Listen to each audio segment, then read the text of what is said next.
नमस्कार दोस्तों, स्वागत है आपका भूमिका पब्लिकेशन के ऐप पे। मैं यशवंत कुमार आपका हार्दिक अभिनंदन करता हूँ।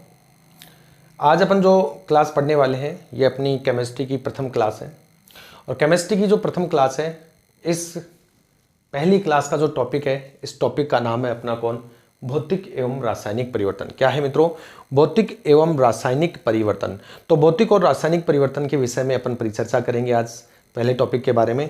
बहुत ही शानदार टॉपिक है और अमूमन एग्जाम में यहाँ से डेफिनेटली 1 या 2 क्वेश्चन पूछ लिए जाते हैं, इसलिए ये टॉपिक अपने को बहुत ही शानदार तरीके से लेकर चलना है। Okay, yes. तो आइए बढ़ते हैं आगे। तो सबसे पहले अपन बात करते हैं दोस्तों भौतिक और रासायनिक परिवर्तन की। तो मैं आपको ये बता दूं कि भौतिक एवं रासायनिक परिवर्तन में जब परिवर्तन की बात आती है, किसकी बात आती है?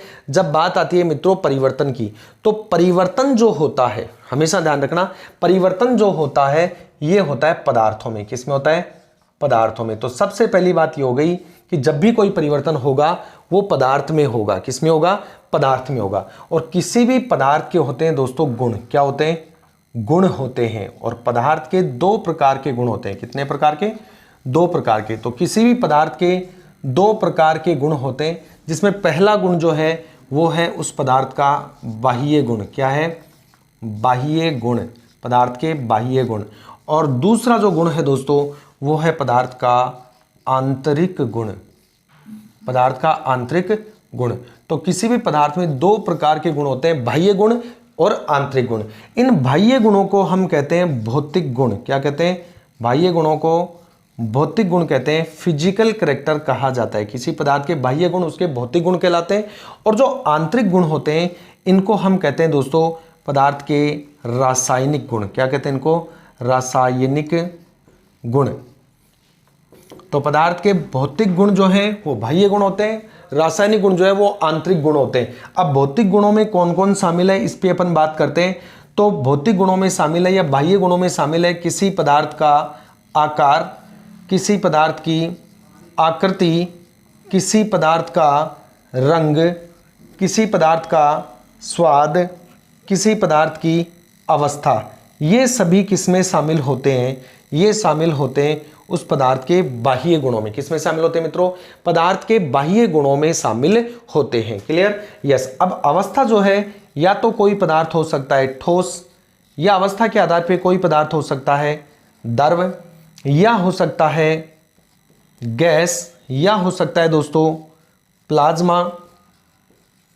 प्लाज्मा, और या हो सकता है कोई पदार्थ BEC, बोले तो बोस आइंस्टीन। क्या हो सकता है? बोस आइंस्टीन हो सकता है। तो इस प्रकार यहां से कभी कभार प्रश्न पूछ लेता है कि पदार्थ की जो चौथी अवस्था है, 4th स्टेज है, उसका नाम क्या है? तो पदार्थ की चौथी अवस्था का नाम है प्लाज्मा। क्या नाम है? प्लाज्मा नाम है। Okay, yes. तो पदार्थ के गुणों में सबसे पहले अपन ने बाह्य गुणों की बात की, और बाह्य गुण होते हैं उस पदार्थ के भौतिक गुण। भौतिक गुणों में शामिल है आकार, पदार्थ की आकृति, रंग, स्वाद और अवस्था। ध्यान रहे स्वाद भी बाह्य गुणों में शामिल होता है, कभी गलती मत कर देना, आंतरिक गुणों में कहीं आप इसको शामिल कर दो। ओके। और आंतरिक गुण जो होते हैं रासायनिक गुण कहलाते हैं। और रासायनिक गुणों में शामिल होता है पदार्थ का संगठन। क्या शामिल होता है? उस पदार्थ का संगठन शामिल होता है। और पदार्थ का संगठन का मतलब है कि वो पदार्थ किससे मिलकर बना है। पदार्थ किससे मिलकर बना है वही कहलाता है उसका संगठन। किससे मिलकर बना है। जैसे मैं कहूं पानी है तो आप कहेंगे साहब ये हाइड्रोजन और ऑक्सीजन से मिलकर बना है, तो इसका संगठन में हाइड्रोजन और ऑक्सीजन का हम नाम लेंगे। क्लियर? तो सबसे पहली चीज अपन ने ये देखी कि भौतिक रासायनिक परिवर्तन में किसी भी पदार्थ में हो क्या रहा है? परिवर्तन हो रहा है। और पदार्थ और परिवर्तन होता है किसमें? पदार्थ में। पदार्थ के होते हैं गुण, जो होते हैं कितने प्रकार के? 2 प्रकार के। पहला हो गया बाह्य गुण, दूसरा हो गया आंतरिक गुण। बाह्य गुण कहलाते हैं किसी पदार्थ के भौतिक गुण, आंतरिक गुणों को कहते हैं रासायनिक गुण। बाह्य गुण या भौतिक गुणों में पदार्थ बाहर से उसका आकार कैसा है, उसकी आकृति ज्यामिति कैसी है, संरचना कैसी है, उसका रंग कैसा है, उसका स्वाद कैसा है, उसकी अवस्था कैसी है, ठोस है, द्रव है, गैस है, प्लाज्मा है या BEC है, बोस आइंस्टीन है, ये सारी चीजें शामिल होती है उस पदार्थ के बाह्य गुणों में। जैसे मैं कहूं ये पेन बाहर से कैसा दिख रहा है? ठोस है, तो अवस्था ठोस हो गई। कलर इसका जैसे ब्लैक है, व्हाइट है, तो ये रंग इसका बाह्य गुणों में, भौतिक गुणों में शामिल हो गया। आकार इसका राउंड शेप है, आकार आकृति, तो ये हम कहेंगे कि ये भौतिक गुण हो गया। Okay yes. आंतरिक गुणों में रासायनिक गुण आते हैं। रासायनिक गुण का मतलब है संगठन, संगठन का मतलब है पदार्थ किससे मिलकर बना है। जैसे हम दूध की बात करें तो दोस्तों दूध के अंदर पानी और प्रोटीन होता है, ठीक है, तो वो उसका संगठन हो गया। हम दही की बात करें तो दही में एसिड होता है, लैक्टिक एसिड होता है, तो वो उसका क्या हो गया, संगठन हो गया। क्लियर? यस। तो ये तो था अपना बेस, पदार्थ के परिवर्तन से संबंधित कि पदार्थ के गुण होते हैं दो प्रकार के, उनमें परिवर्तन होता है। अब हम बात करते हैं, सबसे पहले स्टार्ट करते हैं अपना पहला टॉपिक, और अपने पहले टॉपिक का नाम है भौतिक परिवर्तन। क्या नाम है मित्रों? भौतिक परिवर्तन से अपन प्रारंभ करते हैं। Okay yes. तो आइए ध्यान दीजिएगा, बहुत ही शानदार टॉपिक है और बिल्कुल क्लास में ही आपको क्लियर करवा दूंगा कि आपको दोबारा से पढ़ने की कोई भी ऐसी समस्या नहीं छोड़ूंगा। बाकी फिर भी वीडियो जो है वो रेगुलर यहीं पर ऐप पे आपको सेव मिलेगा, चाहे जितनी बार आप उसको वॉच कर सकते हैं, देख सकते हैं। Okay yes. तो आ जाइए प्रारंभ कर देते हैं यहां से। सबसे पहला है अपना भौतिक परिवर्तन। भौतिक परिवर्तन, भौतिक परिवर्तन बोले तो दोस्तों फिजिकल चेंजेस क्या कहलाता है? फिजिकल चेंजेस कहलाता है। Physical changes. तो भौतिक परिवर्तन की अपन बात करते हैं, फिजिकल चेंजेस की अपन बात कर रहे हैं। तो सबसे पहली बात यह है कि किसी पदार्थ के, जब भी किसी पदार्थ में परिवर्तन होता है तो हम कहेंगे कि किसी पदार्थ के भौतिक गुणों में तो परिवर्तन होता है। भौतिक गुणों में परिवर्तन, भौतिक गुणों में परिवर्तन होता है, भौतिक गुणों में परिवर्तन होता है, लेकिन रासायनिक गुणों में कोई परिवर्तन नहीं होता। रासायनिक गुणों में कोई परिवर्तन नहीं होता। बात को समझिए, मैंने यहां पर शॉर्ट एंड स्वीट लिख दिया है, अब इस बात को मैं समझाने में थोड़ा ज्यादा बल दे देता हूं कि किसी पदार्थ में कोई परिवर्तन हो रहा है, और जब पदार्थ में परिवर्तन हो रहा है तो पदार्थ के केवल भौतिक गुण तो बदल रहे हैं, लेकिन उसके रासायनिक गुण यानी उसके संगठन में कोई परिवर्तन नहीं हो रहा। कहने का मतलब पदार्थ के बाह्य गुणों में, आकार, आकृति, रंग, अवस्था, स्वाद, इनमें तो परिवर्तन हो रहा है, लेकिन उसके संगठन में कोई परिवर्तन नहीं हो रहा। तो ऐसा परिवर्तन भौतिक परिवर्तन कहलाता है। कैसे? मैं इसको एक एग्जांपल से आप लोगों को समझा देता हूं। हमारे पास यहां है H2O, जल है, पानी। हमने इसको किया दोस्तों ठंडा। क्या किया? हमने पानी को ठंडा किया।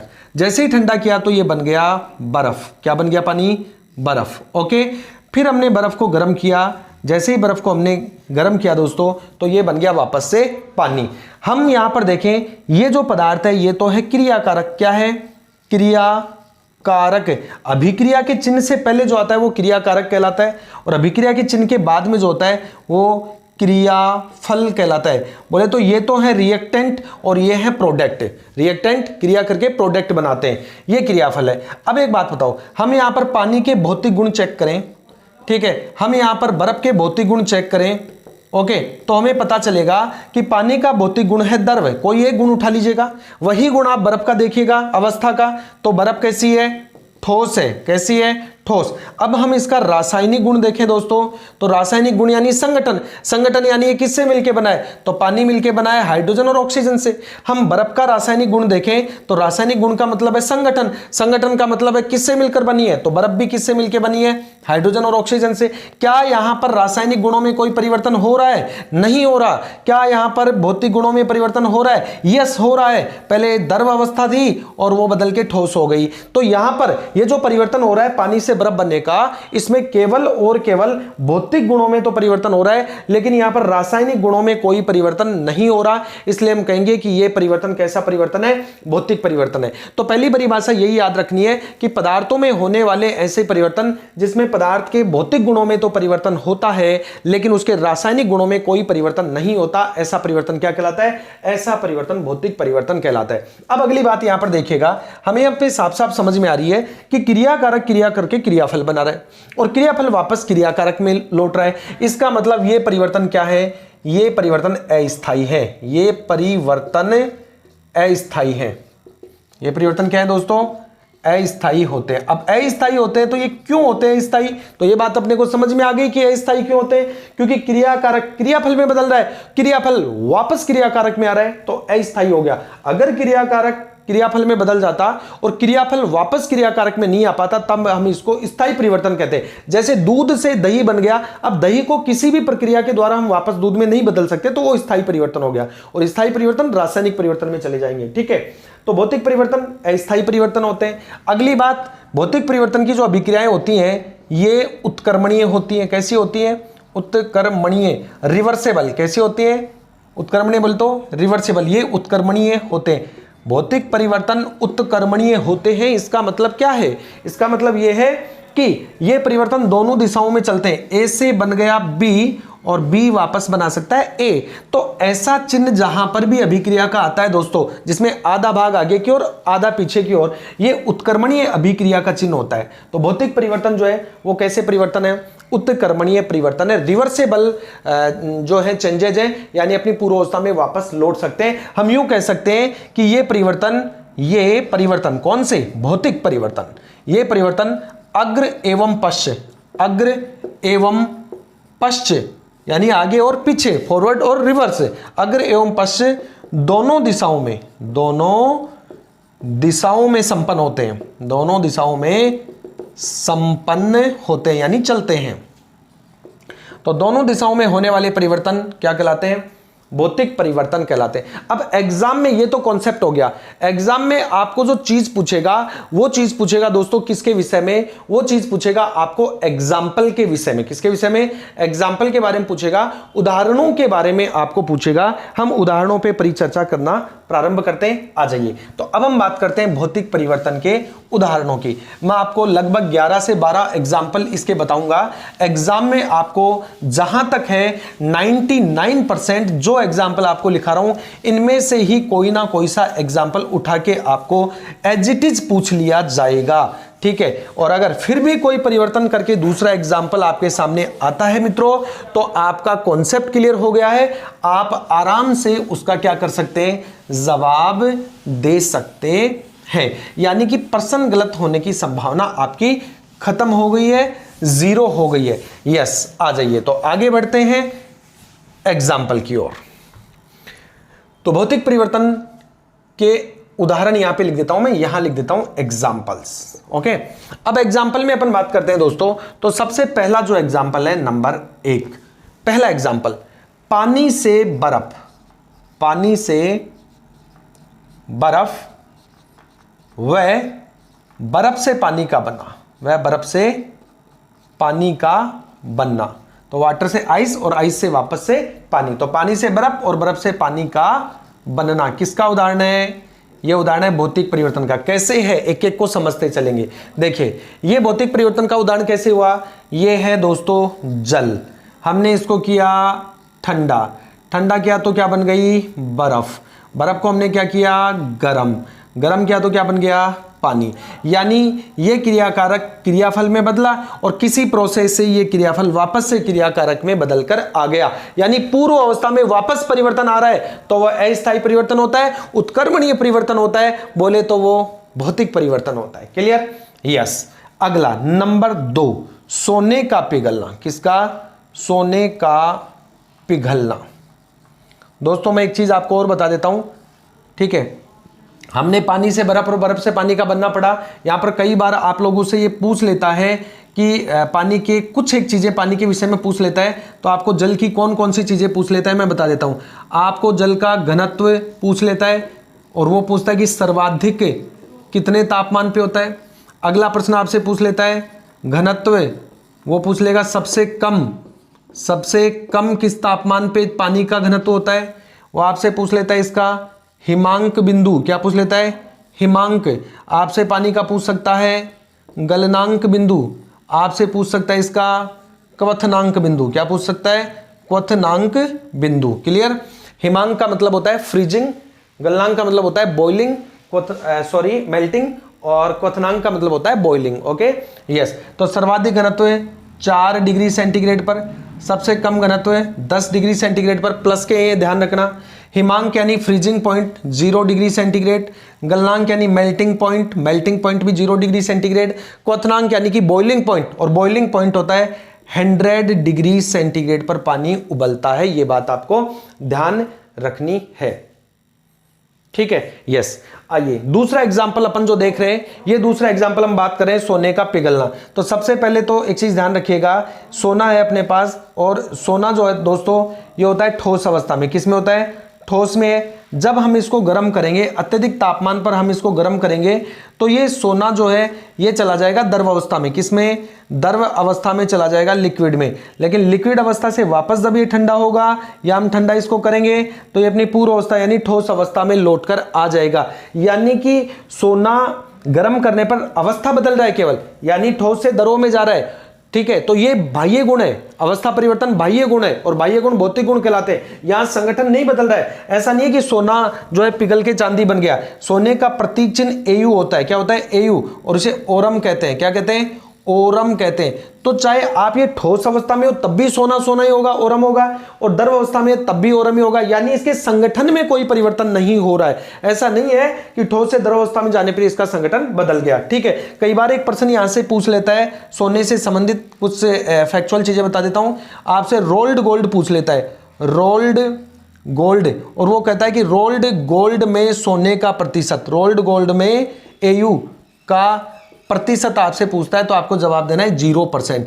रोल्ड गोल्ड में सोना क्या होता है? 0%। आपसे पूछ लेता है कि शुद्ध सोना कौन सा है, तो शुद्ध सोने की बात करें दोस्तों तो 24 कैरेट। क्या होता है? 24 कैरेट का सोना जो है वो शुद्ध होता है। आपसे पूछे कौन सा सोना आभूषण बनाने में उपयोग किया जाता है, तो आभूषण बनाने में 22 कैरेट का सोना उपयोग किया जाता है। ठीक है, बाकी इसमें कॉपर वगैरह मिला दिया जाता है। यस, आगे चलते हैं, अगले एग्जाम्पल की हम परिचर्चा करते हैं, अगले उदाहरण पे हम बात करते हैं। दो एग्जाम्पल देख लिए भौतिक परिवर्तन का, पहला पानी से बर्फ और बर्फ से पानी का बनना, फिर हमने बात की सोने का पिघलना। तीसरे एग्जाम्पल पे हम परिचर्चा करते हैं। तो भौतिक परिवर्तन का अगला एग्जाम्पल, एग्जाम्पल नंबर 3 दोस्तों, पानी में नमक या चीनी का घुलना। एग्जाम्पल नंबर 3 क्या है? पानी में नमक या चीनी का घुलना। आइए तो परिचर्चा करते हैं तीसरे पे। एग्जाम्पल नंबर 3, पानी में नमक या चीनी का घुलना। पानी में नमक या चीनी का घुलना। देखिए हमने क्या किया, एक पात्र लिया, उसमें हमने भरा दोस्तों पानी। क्या लिया? पानी लिया, जल लिया। हमने जल में क्या डाल दी? हमने जल में डाल दी दोस्तों 1 स्पून चीनी। ये चम्मच है और इसमें ये चीनी है। हमने ये चीनी डाल दी किसमें? पानी में। किसमें डाल दी दोस्तों? पानी में हमने चीनी डाल दी। ओके जी, यस। अब ये इसमें घुल गई। अब हम क्या करेंगे? इसको वापस से अलग करना है। तो वापस से अलग करेंगे तो इस पानी को जिसमें चीनी घुली हुई है या नमक घुला हुआ है, इसको हम क्या कहेंगे? इसको हम क्या करेंगे? इसको हम गर्म करेंगे दोस्तों। क्या करेंगे? गर्म। जैसे इसको गर्म करेंगे तो पानी जो है वो वाष्प बन के निकल जाएगा। पानी क्या होगा? वाष्प बन के निकल जाएगा। और जब पानी वाष्प बन के निकल जाएगा तो नीचे शेष कौन बच जाएगा? तो नीचे शेष आपकी चीनी, और अगर नमक मिलाया है तो नमक यहां पर बच जाएगा। यानी हमने पहले उनको मिलाया और उसके बाद हमने उनको अलग कर दिया, तो हम वापस उनको पूर्वावस्था में ला रहे हैं। तो ऐसा परिवर्तन क्या कहलाएगा? भौतिक परिवर्तन कहलाएगा, उत्क्रमणीय परिवर्तन कहलाएगा, या अस्थायी परिवर्तन कहलाएगा। एक ही बात है। Okay, yes. Example number next 4, पानी में रेत का घुलना। पानी में रेत का घुलना, इसको ज्यादा समझाने की आवश्यकता ही नहीं है। पानी में रेत घुलती नहीं है, पानी में रेत डाल दी, छान लो उसको, अलग हो जाएगी। ठीक है। एग्जाम्पल नंबर 5, बल्ब का जलना, ट्यूबलाइट या बल्ब का जलना। मित्रों ट्यूबलाइट या बल्ब का जो जलना है ये भी भौतिक परिवर्तन है। स्विच ऑन करेंगे वो प्रकाश देना शुरू कर देगा, स्विच ऑफ करेंगे पूर्वावस्था में लौट जाएगा, फिर स्विच ऑन करेंगे प्रकाश देना शुरू करेगा, फिर स्विच ऑफ करेंगे पूर्वावस्था में लौट जाएगा। यानी कि बल्ब का जलना भी किसका उदाहरण है? भौतिक परिवर्तन का उदाहरण है। ऐसे परिवर्तन है जो अपनी पूर्वावस्था में वापस लौट कर चले जाते हैं। क्लियर? यस। यहां पर देखिए मैं आपको बल्ब के बारे में कुछ बता देता हूं कि इस बल्ब के जो आविष्कारक थे दोस्तों, बल्ब का जो आविष्कार करने वाले वैज्ञानिक थे, आविष्कार, तो बल्ब का आविष्कार किया था किसने? Thomas Edison Alva. Thomas Edison Alva साहब ने। किसने किया था? थॉमस एडिसन अल्वा ने। मैं बता दूं कि इस बल्ब का जो फिलामेंट है दोस्तों, बल्ब का जो तंतु है वो टंगस्टन का, किसका?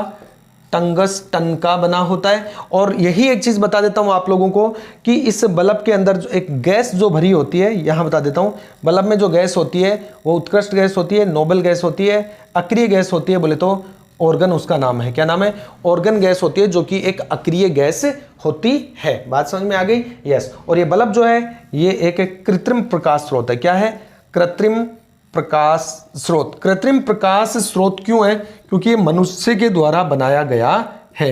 हम यहां पर प्राकृतिक प्रकाश स्रोत की बात करते तो प्राकृतिक प्रकाश स्रोत अगर आपसे कभी पूछे तो प्राकृतिक प्रकाश स्रोत में आप नाम ले देना सूर्य और चंद्रमा का। किसका? सूर्य और चंद्रमा का। अगर आपको जैविक प्रकाश स्रोत कभी पूछ ले तो जैविक प्रकाश स्रोत में आप नाम ले देना जुगनू का। किसका? जुगनू का, बोले तो फायरफ्लाई का। Okay, yes. आइए दोस्तों आगे चलते हैं। तो हमने अगला जो एग्जांपल हमने बात की, ये तीसरा, वो अपन ने किया पानी में नमक चीनी का घुलना, ये हमने देखा। फिर इसके बाद में अपन ने अगला जो एग्जाम्पल देखा नंबर 4, उसमें हमने परिचर्चा की कि पानी में रेत का घुलना, ये भी भौतिक परिवर्तन है। ओके, क्यों है समझा दिया। नंबर 5 बल्ब का जलना हमने बात की, ये भी भौतिक परिवर्तन का उदाहरण है। हमने ये भी देखा कि बल्ब के आविष्कारक थॉमस एडिसन अल्वा साहब है। देन अपन ने ये भी पढ़ा कि बल्ब के अंदर जो तंतु होता है वो टंगस्टन का होता है, और बल्ब में जो गैस भरी होती है मित्रों वो ऑर्गन गैस होती है। बल्ब एक कृत्रिम प्रकाश स्रोत है क्योंकि ये मनुष्य के द्वारा बनाया गया है। अगर आपको कभी प्राकृतिक प्रकाश स्रोत के विषय में पूछे कि प्राकृतिक प्रकाश स्रोत कौन है, तो प्राकृतिक प्रकाश स्रोत में सूर्य और चंद्रमा का आप नाम ले सकते हैं, तारों का नाम भी आप ले सकते हैं, ठीक है। और जैविक प्रकाश स्रोत के बारे में पूछे तो जुगनू, फायरफ्लाई जो है वो आपका जवाब यहां पर हो जाएगा। Okay, yes. तो 5 एग्जाम्पल हो गए। एग्जाम्पल नंबर 6 पे अपन बात करते हैं। तो एग्जाम्पल नंबर 6, लोहे का चुंबक बनना। एग्जाम्पल नंबर 6 क्या है?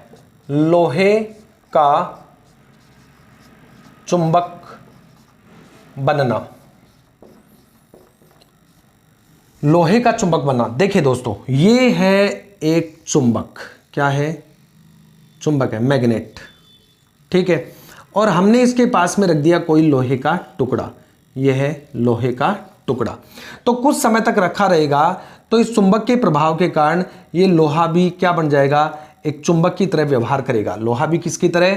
ये लोहा भी चुंबक की तरह व्यवहार करने लग जाता है। कुछ समय के लिए लोहा चुंबक बन जाता है, लेकिन बाद में अपने गुण खो देता है। चुंबकत्व के गुण क्या कर देता है? लोहा खो देता है, लेकिन कुछ समय के लिए ये चुंबक बन जाता है। यानी कुछ समय के लिए चुंबक बना, फिर चुंबक के गुण खो दिए, वापस अपनी पूर्वावस्था में आ गया। और जो परिवर्तन पूर्वावस्था में आते हैं वो क्या कहलाते हैं? सबको पता है, वो कहलाते हैं भौतिक परिवर्तन। क्या कहलाते हैं? तो भौतिक परिवर्तन का उदाहरण है लोहे का चुंबक बनना।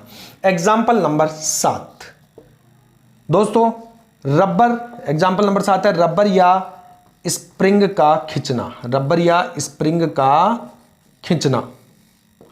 तो रबर या स्प्रिंग को खींचेंगे तो क्या होगा? देखिए ये भौतिक परिवर्तन कैसे होगा दोस्तों। ये अपने पास एक स्प्रिंग है, ठीक है। हम इसको खींचेंगे तो ये स्प्रिंग यूं हो जाएगी, हो गई। यानी इसका आकार बढ़ गया। क्या बढ़ गया? आकार बढ़ गया। ऐसा थोड़ी है कि इसको खींचने पर ये स्प्रिंग लोहे की बनी हुई थी तो ये सोने की बन गई या चांदी की बन गई, नहीं ना। संगठन में परिवर्तन नहीं हो रहा, केवल आकार आकृति जो है वो बदल रही है। इसको छोड़ेंगे ये अपनी पूर्वावस्था में लौट कर आएगी। तो ऐसे परिवर्तन जो पूर्वावस्था में लौट कर आ जाते हैं, ऐसे ही रबर के साथ है, खींचेंगे आकार बढ़ जाएगा, छोड़ेंगे पूर्वावस्था में लौट के आ जाएगा। इसका मतलब ऐसे परिवर्तन जो अपनी पूर्वावस्था में वापस लौट कर आ जाते हैं क्या कहलाते हैं? भौतिक परिवर्तन कहलाते हैं। क्या कहलाते हैं? भौतिक परिवर्तन कहलाते हैं। तो ये था अपना एग्जाम्पल नंबर 7। अब हम बात करते हैं एग्जाम्पल नंबर 8 की। किसकी बात करते हैं? एग्जाम्पल नंबर 8 पे अपन परिचर्चा करते हैं। Okay, yes. तो मैं यही बता देता हूं एग्जाम्पल नंबर 8, कांच का टूटना। कांच का टूटना दोस्तों, बड़ा कांच है और कांच जो है इसका संगठन यानी कि पीबी होता है, लेड होता है। अब मुझे एक बात बताइए, इस बोर्ड के जितना बड़ा कांच है तो लेड का बना हुआ है, अगर वो टूट जाए और उसके छोटे छोटे टुकड़े हो जाए तो क्या वो टुकड़े जो हैं वो सोने के हो जाएंगे, चांदी के हो जाएंगे या किसी और के हो जाएंगे? लेड के ही रहेंगे। इसका मतलब क्या हुआ कि केवल और केवल उसका आकार, आकृति परिवर्तन हुआ है। भाई पहले बड़ा आकार था, टूट गया तो छोटे छोटे टुकड़ों में बदल गया, लेकिन संगठन वही है, बने हुए लेड के तो लेड ही है। ऐसा नहीं परिवर्तन हो गया कि जैसे दूध में प्रोटीन है और उसे दही बन गया तो दही में अम्ल हो गया, ऐसा परिवर्तन नहीं होगा, ठीक है। यस, तो देखिए यहां पर कांच का जो टूटना है, ये इसमें कांच लेड का बना हुआ है। कांच किसका बना हुआ है? लेड का बना हुआ है। तो जैसे ये टूटेगा तो इसके केवल आकार आकृति परिवर्तन होंगे, और आकार आकृति वी नो वेरी वेल कि भौतिक गुण होते हैं, बाह्य गुण होते हैं। ओके यस, तो ये भौतिक परिवर्तन का उदाहरण हो गया। अगला एग्जाम्पल नंबर 9 की अपन बात करते हैं। अब जो एग्जाम्पल आपको बताने जा रहा हूं, अब 4 एग्जाम्पल आपको ऐसे बताने जा रहा हूं जो बंपर एग्जाम्पल है। क्या है मित्रों? बंपर एग्जाम्पल है, यानी कि एग्जाम के दृष्टिकोण से आपका जैकपॉट लगा सकते हैं। तो जैकपॉट एग्जाम्पल्स की अपन बात करते हैं। आ जाइए, तो जैकपॉट एग्जाम्पल में पहला जो एग्जाम्पल है नंबर 9, वो है कंडेंसेशन, संघनन। संघनन नंबर 9 क्या है मित्रों? नंबर 9 है संघनन। बोले तो कंडेंसेशन। देखिए कंडेंसेशन क्या है? ये हमारे पास एक पात्र है, ये है पात्र। पात्र में हमने डाला मित्रों जल। क्या डाला? जल डाल दिया, पानी डाल दिया। ओके, पात्र में हमने डाला पानी, H2O। हमने इसको क्या किया? गरम। क्या किया दोस्तों? गरम किया। जैसे हम इसको गरम करेंगे, जैसे हम इसको क्या करेंगे? गरम करेंगे। पानी गरम होगा तो किस में बदलेगा? वाष्प में। किस में बदलेगा?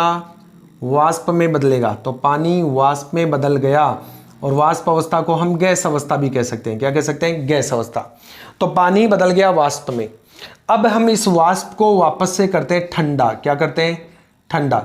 जैसे ही वाष्प को ठंडा करेंगे तो ये पानी बदल जाएगा वापस किस में? दरों में, यानी द्रव अवस्था आ जाएगी। बोले तो पानी प्राप्त हो जाएगा कौन सी अवस्था में? दरों में। तो वाष्प बदली वापस पानी में। पहले क्या हुआ था? पहले पानी बदला था किसमें? वाष्प में। पानी बदला था वाष्प में, और वापस वाष्प बदल रही है पानी में, यानी अपनी पूर्व अवस्था में वापस लौटकर आ रहा है परिवर्तन। इसी को कहते हैं भौतिक परिवर्तन। तो ये कंडेंसेशन हो गया कि वाष्प का वापस से द्रव की बूंदों में या पानी की बूंदों में बदलना कंडेंसेशन कहलाता है, संघनन कहलाता है। ये प्रश्न आपसे कई बार पूछ सकता है, इस प्रश्न को थोड़ी प्रायोरिटी पे रखना। अगला जो एग्जाम्पल है नंबर 10, ये भी जैकपॉट एग्जाम्पल आपको दे रहा हूं। ये है दोस्तों आसवन। क्या है? आसवन। एग्जाम्पल नंबर 10 आसवन। एग्जाम्पल नंबर 10 है आसवन। दोस्तों आसवन क्या होता है, इसको थोड़ा सा एग्जाम्पल से समझिए। आप मिल्क लेने जाते हैं, किसी के यहां से दूध लेने जाते हैं, और वहीं से दूध मैं लेके आता हूं। एक दिन क्या हुआ, मुझे कार्य हो गया इसलिए मैं दूध लाने नहीं जा पाया। मैंने आपसे कहा बेटा मेरी भी केटली ले जाइए और आप मिल्क लेके आ जाइए, मेरे लिए भी दूध लेके आ जाइए। आपने क्या दिमाग लगाया रास्ते में कि गुरुजी को क्या पता चलेगा, थोड़ा सा दूध निकाल लेते हैं। आपने बेटा थोड़ा सा दूध निकाल लिया और उसकी जगह चिपका दिया उसमें पानी। क्या चिपका दिया? पानी। लेकिन आपको नहीं पता कि गुरुजी खुद इन चीजों से गुजरे हुए, तो गुरुजी तो जाते ही पहचान लेंगे। तो भाई साहब मेरे को पता चल गया, मैंने आपको कॉल किया बेटा, मैंने कहा गड़बड़ की, तो आपने एक्सेप्ट कर लिया डायरेक्ट कि सर को पता चल गया। तो आपने कहा हाँ सर हमने थोड़ा दूध निकाल लिया था। तो मैंने कहा चलो कोई बात नहीं, वो तो कोई बात नहीं, लेकिन आपने उसमें पानी क्यों डाला? ठीक है, अब आपने जो पानी डाला उसको निकालिएगा। यानी आपने क्या किया था, आपने दूध में क्या मिला दिया? पानी मिला दिया। यानी कि दूध की अवस्था कैसी है? द्रव। आपने उसमें क्या मिलाया? पानी। ये भी कैसा है? द्रव। यानी आपने दरों में दरों मिला दिया। अब मैंने कहा इसको अलग कीजिए, तो आपने क्या किया? एक पात्र लिया और इस पात्र में आपने इस मिश्रण को रखा जिसमें दूध और पानी है। क्या है? दूध प्लस पानी। ठीक है, अब आपने इस पात्र को किया दोस्तों गरम। क्या किया? गरम किया। जैसे इसको गरम किया तो पानी क्या हो गया? वाष्प बनके बाहर निकल गया। पानी वाष्प बनके बाहर निकल गया और दूध शेष बच गया। यानी हमने क्या किया? पहले दो द्रव पदार्थों को मिलाया। पहले हमने क्या किया? दो द्रव पदार्थों को मिलाया और इसके बाद इन दोनों को वापस से हमने क्या कर दिया? अलग कर दिया। तो यहां पर दो द्रव पदार्थों के मिश्रण को, दो द्रव पदार्थों के मिश्रण को पृथक या अलग करने की विधि, अलग करने की विधि क्या कहलाती है? आसवन कहलाती है। और ज्ञात रहे इसी आसवन की क्रिया के द्वारा ही बनाई जाती है शराब। क्या बनाई जाती है? तो आसवन शराब बनाने की विधि भी है। शराब बनाने की विधि, प्रश्न पूछेगा शराब बनाने की विधि आसवन, लेकिन ज्ञात रहे यहां पर आप बियर को इसमें शामिल मत कर देना। बियर बनाने की विधि किण्वन कहलाती है। किण्वन या फ्रेगमेंटेशन।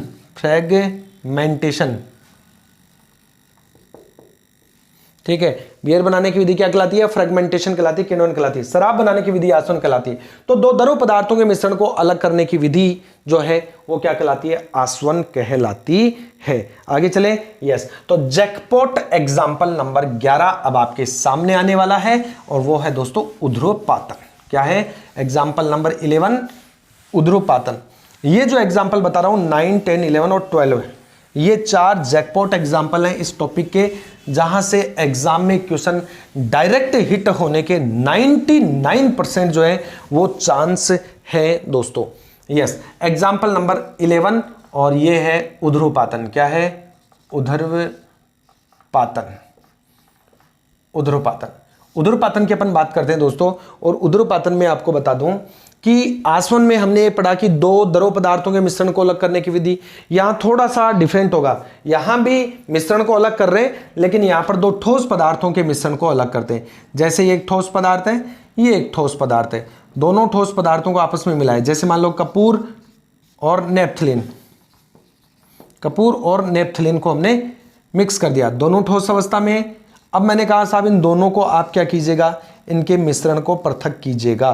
तो इनके मिश्रण को पृथक करेंगे तो क्या करेंगे?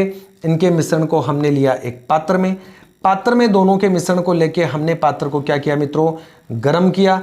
जैसे ही गर्म करेंगे तो हमें पता है कि कपूर ऐसा पदार्थ है, कपूर ऐसा पदार्थ है जो ठोस से सीधे ही गैस या वाष्प अवस्था में बदल जाता है। एकमात्र ऐसा पदार्थ का नाम बताइए जो ठोस अवस्था से सीधा ही द्रव या गैस अवस्था में बदल जाता है, वो है कपूर। जैसे इनके मिश्रण को हमने क्या किया? गर्म किया, तो कपूर जो है दोस्तों वो वाष्प बन के ऊपर निकल गया। तो ये कपूर और ये बन गई इसकी वाष्प। अब इसको अलग करना है तो ऊपर एक पात्र लगा देंगे। जैसे ही कपूर इस पात्र पर जाकर टकराएगा तो इस पर चिपक जाएगा और साइड में हम पात्रों में उसको प्राप्त कर लेंगे।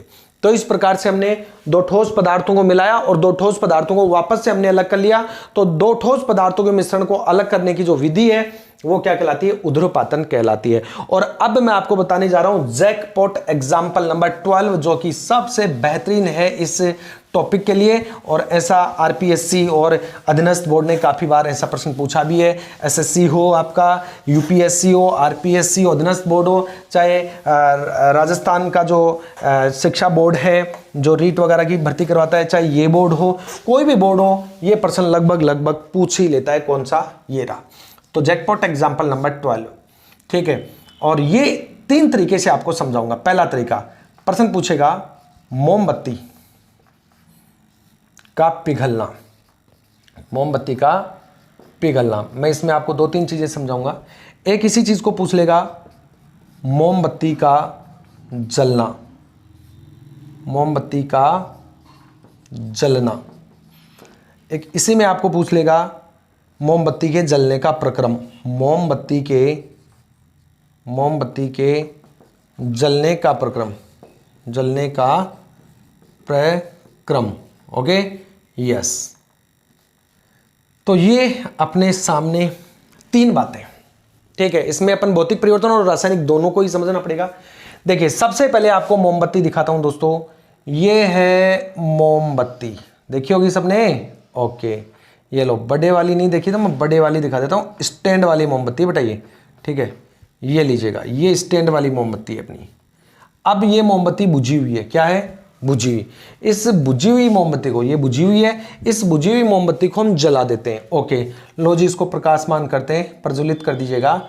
ये लो साहब, हमने मोमबत्ती को क्या कर दिया? जला दिया। ओके, अब देखिए क्या होगा। यहां मोमबत्ती में मोम जल रहा है। मैं लिख देता हूं मोम जल रहा है, ठीक है। जल, ये वो वाला जल नहीं है, जलने वाला जल है। मोमबत्ती मोम जल रहा है। ओके, और जब मोमबत्ती जलेगी तो साइड में मोम क्या होगा मित्रों? पिघलेगा भी। क्या होगा? मोम पिघलेगा। तो यहां लिख देता हूं मोम पिघल रहा है। मोम क्या हो रहा है? यहां पर पिघल रहा है, तो पिघल लिख देता हूं, मोम पिघल रहा है। Okay, yes.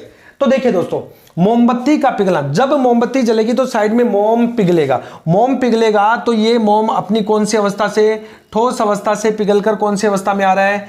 द्रव अवस्था में। कौन सी में आ रहा है? द्रव अवस्था में। जब ये ठंडा होगा तो वापस से किस अवस्था में चला जाएगा? ठोस अवस्था में, यानी ठोस अवस्था से द्रव में आया, ठंडा होगा तो वापस ठोस अवस्था में चला जाएगा, यानी अपनी पूर्व अवस्था ले लेगा। और जब कोई परिवर्तन अपनी वापस पूर्व अवस्था में चला जाता है तो हम जानते हैं कि ऐसा परिवर्तन क्या कहलाता है, भौतिक परिवर्तन।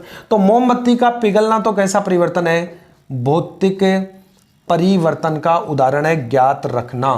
यस, अगली बात, मोमबत्ती का जलना पूछ ले तो अब जो मोम जल रहा है, क्या जला हुआ मोम वापस प्राप्त होगा, क्या वापस प्राप्त, अरे जो जल गया वो वापस प्राप्त होगा क्या, जो जल गया वो वापस प्राप्त नहीं होगा।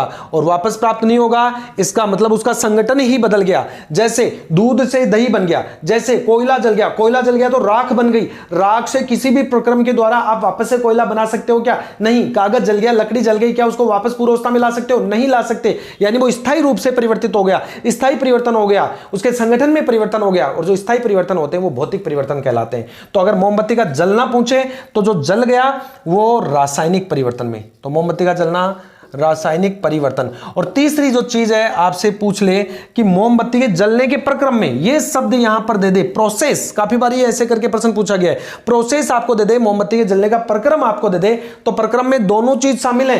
प्रक्रम में मोमबत्ती जलेगी भी और पिघलेगी भी। अरे प्रक्रम है, प्रोसेस है, तो उसमें जल रही है तो पिघल भी रही है, और पिघल रही है तो पिघलेगी कब, जब जल रही है। तो मोमबत्ती के जलने के प्रक्रम में जलना और पिघलना दोनों शामिल है। तो जलना रासायनिक परिवर्तन और पिघलना भौतिक परिवर्तन। इसका मतलब मोमबत्ती के जलने के प्रक्रम में दोनों परिवर्तन शामिल है, भौतिक एंड रासायनिक परिवर्तन दोनों शामिल है। अगर ये जैकपॉट एग्जाम्पल आपको क्वेश्चन के रूप में पूछे तो इसको 3 तरीके से पूछ सकता है, तीनों तरीके से आपको इसका सही जवाब देना है। तो ये था दोस्तों अपना पहला टॉपिक, कौन सा, भौतिक परिवर्तन। तो पहला यूनिट अपन ने प्रारंभ किया, ये पहली क्लास, इस पहली क्लास में भौतिक परिवर्तन, अगली क्लास में आपको जल्द मिलेगी रासायनिक परिवर्तन। ठीक है, मैं बता दूं आपको कि कंप्लीट केमिस्ट्री जो आपके सिलेबस में आती है, पूरे सिलेबस के क्रम से आपको एक एक वीडियो जो है वो मिलते जाएंगे। आप वीडियो को बाद में भी देख सकते हैं, और ये वीडियो आपको बहुत ही बेनिफिट देने वाले हैं दोस्तों। पूरा जीरो से लेके हाई लेवल तक, यानी बॉटम से लेके टॉप लेवल तक मैंने प्लिंथ से लेके पैरामाउंट तक जो है मैंने आप लोगों को कंप्लीट करवाया है। और इससे बाहर कंपटीशन एग्जाम में ज्यादा लेवल नहीं जाएगा। कॉन्सेप्ट क्लियर कर दिए, अच्छे अच्छे एग्जांपल्स दे दिए। अगर फिर भी कोई दूसरा एग्जांपल वो लेके आएगा तो कॉन्सेप्ट आपके क्लियर है, तो आपको पीछे मुड़ के नहीं देखना पड़ेगा। ओके, अगली क्लास जल्दी आएगी। धन्यवाद।